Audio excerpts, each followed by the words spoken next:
সকালটা উঠলে যে মনে হয় যে ঘড়ির কাঁটার লগে যুদ্ধ করি, কারণ সময়ের সাথে সাথে তেমন কাম কাজও শেষ করতে হয়। তো হরে কৃষ্ণ বন্ধুরা, তোমরা সবাই কেমন রয়েছো?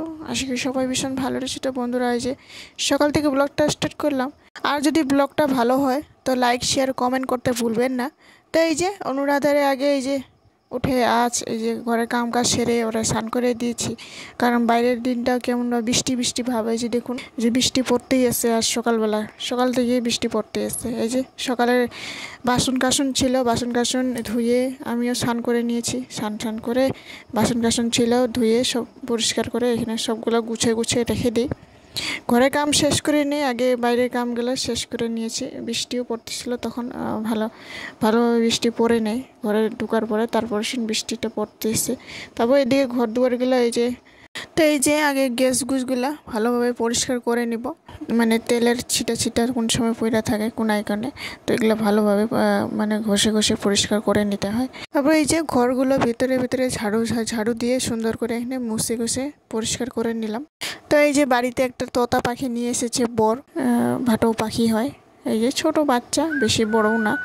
ওরে ধইরা দুধ সুট খাওয়াইতে লাগা হয়, ওরে খাওয়াইয়ে নিয়ে তারপর এদিকে আবার এই যে, তো লাস্টে পূজার কাম বাকি ছিল। তো এই যে একটু সুজি প্রসাদ বানিয়ে নিলাম, সুন্দর করে একটু দুধ দিয়ে করে নিয়েছি। তারপর এখানে সুন্দর ঠান্ডা করে ভগবানকে দিয়ে দিই। তারপর সকালে প্রসাদ পাইয়ে এখানে আবার দুপুরে রান্নাটি আরম্ভ করব।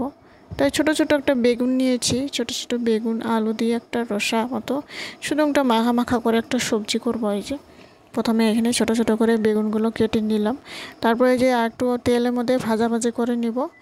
তো এদিকে আমি ভাতটিও বসাই দিলাম, অনেক সময় হয়ে গেছিলো, তাড়াহুড়া করে এদিকে রান্নাবাড়িটাও শেষ করতে হবে। তো এই যে ভালোভাবে ভাজাভাজি করে এই যে একটু লাল লাল করে নিলাম। এই যে দেখুন, লাল লাল করে একটু নামাইয়ে নেব। তারপর এখানে সবজিটি বসাই দিব। এখানে তেলের মধ্যে পাঁচফোড়ন দিয়েছি, ছোটো ছোটো লম্বা লম্বা করে আলুগুলো কেটে দিয়েছি। এখানে প্রথমে এই যে ভাজাভাজি করে তারপর এই যে মশলা একটু জিরা বাটা দিয়েছি, জিরা বাটা দিয়ে সুন্দর করে এখানে একটা টমেটো কেটে দিয়েছি। মশলাটা ভালোভাবে ভাজাভাজি করে এই যে, তো একটু পরে ঢাকনা দিয়ে রেখে দিব 1 মিনিট মতো। তারপর এখানে ভাত দিয়ে হয়ে যায়। এই যে নাড়াচাড়া করে একটু পরে আমরা জল দিয়ে দিব। ততক্ষণ এই যে আমি একটু ডাল ভিজিয়ে রেখেছি চাউল দিয়ে। তারপর এই যে জলটি দেওয়ার পর উতল আসার পরে তারপরে উপর দিয়ে বেগুনগুলো দিয়ে দিই। বেগুনগুলো দিয়ে ঢাকনা দিয়ে রেখে দিলাম আরেকবার। তারপর সামান্য একটু চিনি দিয়ে দিব উপর দিয়ে। তারপর সবজিটি এই যে একেবারে কি সুন্দর মাখা মাখা করে নিব। এই যে দেখুন কি সুন্দর হয়েছে। তারপর এই যে সবজিটি হয়ে যাওয়ার পর তো এখানে একটু গরম জলে ডাল, বুটের ডাল আর একটু চাউল দিয়ে ভিজে রেখেছি। একটু পকোড়া করব আলু ভাজি দিয়ে। আলু ঝুড়ি মতো কেটে নিয়েছি, মশলা দিয়ে একটু হলুদ গুঁড়ো, লঙ্কা, লাল লঙ্কা, লবণ দিয়ে সুন্দর করে একটু জিরার গুঁড়ো দিয়েছি। দিয়ে সুন্দর করে এই যে আলুর সাথে মেখে ছোটো ছোটো করে আমরা এই যে পকোড়া মতো করে নিব।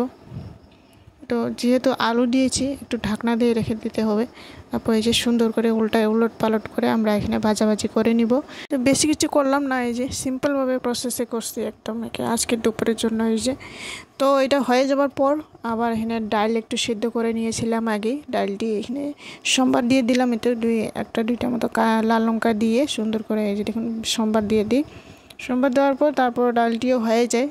তারপর এখানে একটু দুধ ছিল, দুধ দিয়েও গরম করে তারপর তাড়াহুড়া করে গ্যাসগুলো পরিষ্কার করে নিই।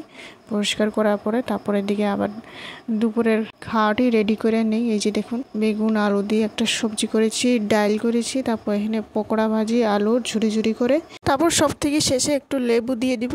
তারপর আছে আজকে দুপুরের মেনু। তো বন্ধুরা, ভিডিওটি ভালো লাগলে অবশ্যই লাইক করে দিয়ে যাবেন।